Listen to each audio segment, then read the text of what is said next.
अपने बच्चों को रामायण सुनवाइए, गीता पढ़वाइए, अन्यथा ऐसा ना हो कि आपके घर का नाम तो रामायण हो और आपके घर की श्री लक्ष्मी को कोई और उठा के ले जाए, तब पढ़ रहा।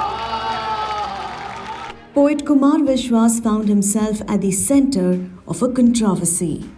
During a poetry event in Meerut, Vishwas made remarks that many believe were a veiled jibe at actor turned politician Shatrughan Sinha and his daughter, Bollywood actress Sonakshi Sinha. अपने बच्चों को नाम याद कराइए, सीता जी की बहनों के, भगवान राम के भाइयों के। एक संकेत दे रहा हूं, जो समझ जाए उनकी तालियां उठें। अपने बच्चों को रामायण सुनवाइए, गीता पढ़वाइए, अन्यथा ऐसा ना हो कि आपके घर का नाम तो रामायण हो और आपके घर की श्री लक्ष्मी को कोई और उठा के ले जाए, तब पढ़ रहा। Vishwas continued urging people to teach their children about the Ramayana and the Bhagavad Gita.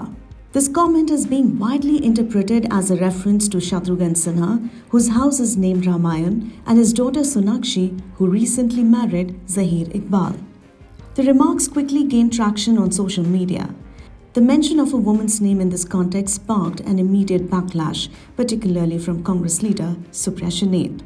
आपके अपने घर पर बेटी हो और आप किसी और की बेटी पर भद्दी टिप्पणी करके सस्ती तालियां बटोरेंगे तो आपको क्या कहा जाएगा?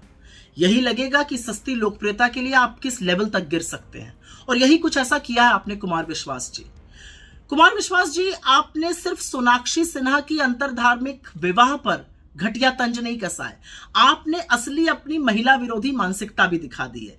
आप ही के शब्दों को आपके सामने बोलती हूं। आपने कहा ना, वरना कोई आपके घर की श्री लक्ष्मी को उठा ले जाएगा। ये उठा ले जाने का क्या तात्पर्य होता है?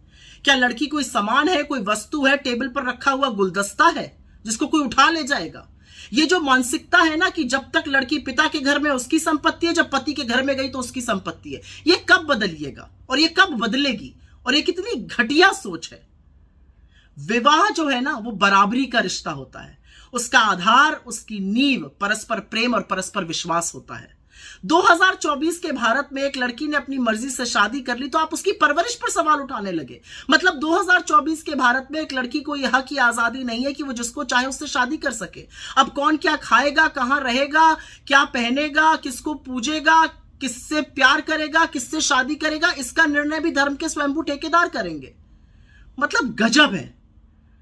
और एक चीज मुझे बड़ी अजीब लगती है, मेरा अपना मानना है कि परवरिश का सवाल तो तब भी नहीं उठना चाहिए अगर किसी के बाउंसर एक संभ्रांत डॉक्टर को पीट दे, क्योंकि ये परवरिश की कमी नहीं है, ये उस व्यक्ति की कमी है जिसका स्टाफ उसके सामने ऐसी हिमाकत करता है।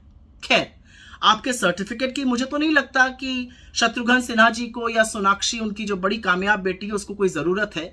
लेकिन 17 साल अपनी उम्र से छोटी लड़की पर इस तरह का तंज कसकर आपने अपनी छोटी मानसिकता दिखा दी। और एक बात याद रखिएगा, प्रभु राम या रामायण या उससे जुड़ा कोई शब्द किसी की बपौती नहीं है। आप तो लोगों को रामायण और गीता पढ़ने की सीख देते हैं और आप ही सोनाक्षी सिन्हा के पति के धर्म से नफरत करने में इतने मशगूल हो गए कि रामायण के मूलभूत को ही भूल गए। आप भूल गए कि रामायण में कितना मधुर अंकित है, सब नर करहि परस्पर प्रीति, चलहि स्वधर्म निरत श्रुत नीति। अगर आप रामायण का वाकई में अध्ययन करते तो प्रेम को जरूर समझते, आपसी सौहार्द को जरूर समझते, इस तरह की नफरती बात नहीं करते। खैर, आपके अंदर राम कथा वाचक बनने की बहुत लालसा है और होनी भी चाहिए, कोई गलत बात नहीं है इसमें।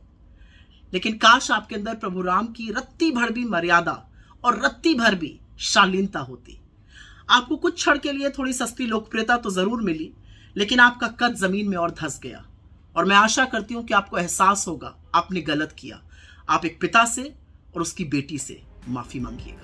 While RSS's magazine organizer weekly posted Kumar Vishwas's video, Vishwa Hindu Parishad came out in his support. Ramayan के बीज मंत्र हैं और रामायण के जो संस्कार हैं वो शायद हम बच्चों को देने में कहीं ना कहीं विफल रहे। इतना ही नहीं, शत्रुघ्न जी के तो चारों भाई जो है ना, उनके नाम भी राम जी के भाइयों पर हैं और बेटों का नाम लव और कुश मुझे लग रहा है, घर का नाम रामायण है। अच्छी बात है ये, लेकिन जब तक आपका खुद का जो कैरेक्टर है वो अगर मान लो राजनीतिक लाभ के लिए मान लो जिहादियों का पैरोकार बन जाए, परिवार में हम जो है संस्कारों से थोड़ा दूर हट जाएं, तो निस्संदेह घर की लक्ष्मी को तो कोई और उठा के ले ही जाएगा। ये वास्तविकता है। समाज के लिए आंखें खोल देने वाली खबर है, मैं कहूंगा आपको। और प्रत्येक हिंदू को इस बात से सावधान रहना चाहिए और परिवार प्रबोधन पर, परिवारों के संस्कारों पर विशेष ध्यान देना चाहिए, मुझे लगता है।